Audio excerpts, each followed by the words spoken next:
prépare les élections municipales, où nous avons cru à 2 reprises, début septembre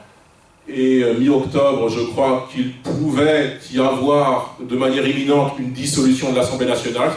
Ça faisait partie des choses tout à fait envisageables. Nous nous sommes préparés en amont en désignant nos candidats titulaires et les remplaçants et les mandataires financiers, bref, en mettant en place, à la demande du mouvement, une organisation départementale qui puisse, le jour J, s'il y avait besoin, déposer les candidats aux élections législatives, mais on ne sait pas s'il y aura des élections législatives comme ça à court terme.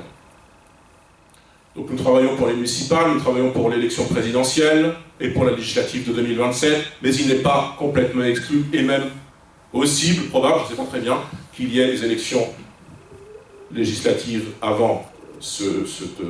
cette dissolution qui mécaniquement arrivera en 2027, parce que vous comprenez bien que, quel que soit le vainqueur de 2027, nous pensons que ce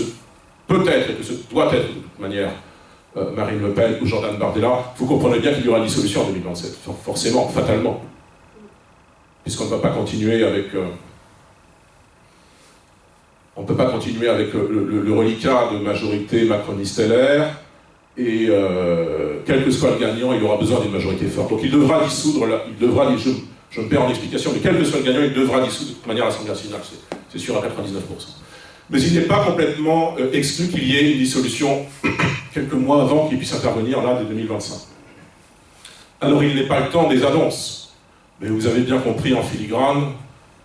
que Jocelyn, naturellement, jouera un rôle structurant, déterminant, bien sûr au niveau de la fédération, mais ici, localement, dans ce territoire de la 3e circonscription de la Loire-Atlantique.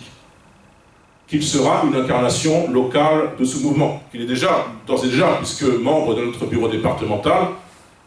en qualité de responsable de la 3e circonscription depuis 13 ou 14 mois, ce qui est assez long à l'échelle de notre organisation départementale. Ça montre que Jocelyn, non seulement s'inscrit dans le temps depuis une année, et va continuer à inscrire localement son action en vue des échéances futures, quelles qu'elles soient.